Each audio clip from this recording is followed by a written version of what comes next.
for. You have a great interaction with a staff member. You're getting the outcomes that were promised to you in the course calendar. And if that's happening and you don't know about association services, we've met our goal at the end of the day. We've really taken all of that stuff behind the curtain at the shop.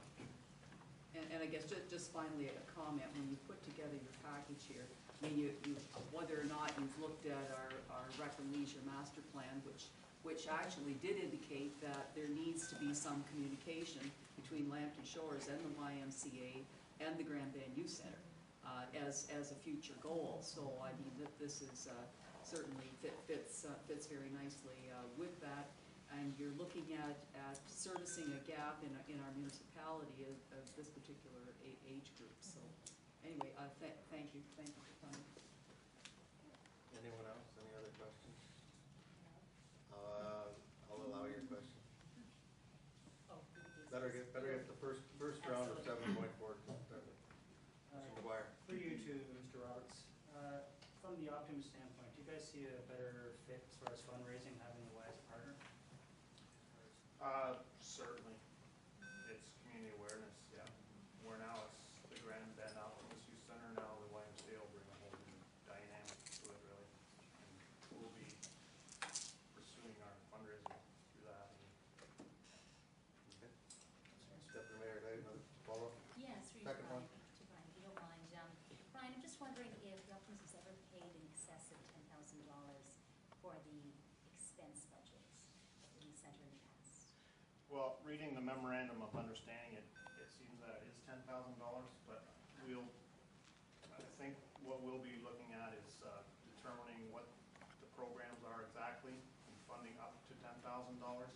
So we have spent much more than that per year through programs, staff, upgrades, that type of thing, through grants. So.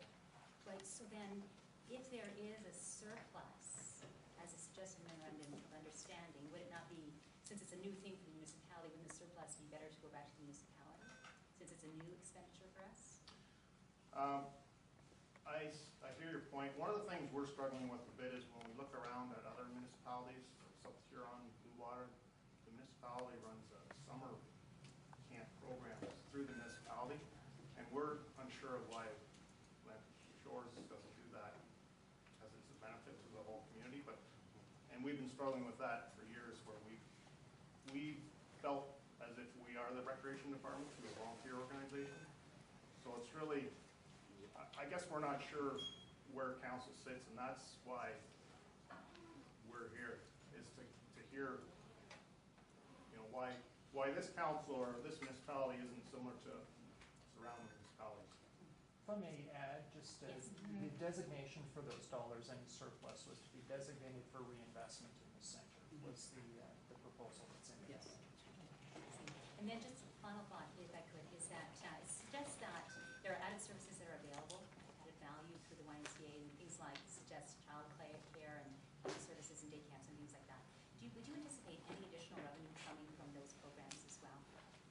Well, I think there's always an opportunity to look at additional programming, and all you have to do is look at the operation in the Shores Wellness Center, where we've stepped outside of that center and provided community programming that wasn't necessarily covered within the original operating agreement, because it was a response to community need.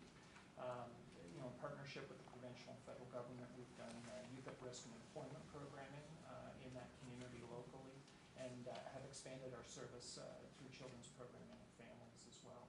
So absolutely, where there's a need, it's part of the YMCA's mandate that we respond to community. So as we see those opportunities or other partners that potentially come forward, that is certainly something that would move us to act. Okay. Any new questions? Councilor McGuire and then Councilor Scott.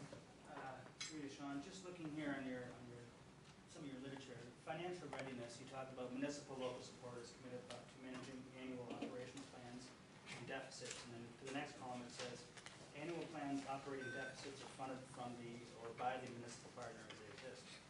You talked about, you know, the Y's ability to be a market leader and attract and retain people to the service, but at the end of it, if you're going to run a deficit, we have to fund it. Like, is that the way it works? That if you guys don't run a profit and there is a deficit at the end of the day, it's picked up by the you guys share some of that responsibility? Well, I think each situation's a little bit differently. Where we go into a market where we've identified that the only method to service that market requires partner investment, and we're very upfront about this. And we've been upfront about the youth market being very limited in the local Grand Bank community, which is a double-edged sword. You can argue that it's so limited that it's not worth serving, but on the other hand, it's so limited that no one else would serve it. So it comes to that question of whose mandate is it, and really nonprofits and community-based organizations and municipalities are the ones that are best positioned to respond to that need, because of the fact that at the end of the day, it is a program that requires investment, requires support, and certainly will not generate a significant surplus. Okay, Councillor Scott, and Councillor Elman, and then What happens if the $3,000 isn't enough? Is that where we start rebudgeting, or we go back and look at it? That's the thought? Well, no, sorry, I think what this is, the whole budget, whether it's the operating pro forma, whether it's the management fees, again, we do our budgets on an annual basis and bring those back to our partners. So through staff, I believe council has had a look at operating budgets based upon our existing partnership on Lantern Shores. And that would be the similar method that we would pursue each year. Presentation to our partners, the Optimist Club, and presentation to the council. We talked about the fact that, you know what, if there's a projection that looks like the deficit's going to be larger than what all partners have agreed to, what happens then? And really, it's a stop point for us. All partners need to come together and action plan around that. And that is either, you know, less program, less expense, more investment, whatever it might be. But that's how we see handling those sorts of situations, is being open with our partners. Okay. And would you be prepared, I mean, we have other towns in our municipality. Port Franks, for example, had a community center that had youth groups coming in there for a while, and we ran into the same instances that the Optimist Group in Grand Bend did. So I want you to know I'm not against kids having programming. I'm very for it, because I'm also an optimist in another club. I just would like to have had a little bit more info. But so if this partnership works and everything's, are you interested in going into the other areas that are lacking this? I know that Thetford, I've heard many complaints from parents there that there's nothing for their kids to do. And I know that there are similar situations in others. So are you willing at that point, if this works out to be something we do, to talk about doing other parts of our community so that we have equality through all of it? Absolutely. I think, you know, given that there's an identified need in the community, that we have the right partners around the table and the partners are committed to the service, absolutely.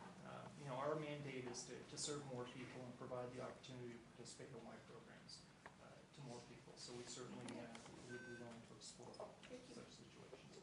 Okay, Councillor Elman, and then And I'm sorry, it isn't a question, but I can't let this go by, and I can't let Brian's question go by. Sorry. I think it's something we need to be really clear about. Since 2001, for many years, Lambton Shores was only a provider of facilities. That's it. Probably one of the few of 444 municipalities that did not provide programming in any way, shape, or form, and relied totally and completely on the volunteer or the nonprofit sector, such as CHCs, to do so. And with community advocacy and a lot of public feedback, when we did a strategic plan a few years ago, hired a recreation and leisure facilitator. And part of that recreation and leisure facilitator person's role was to coordinate a master plan.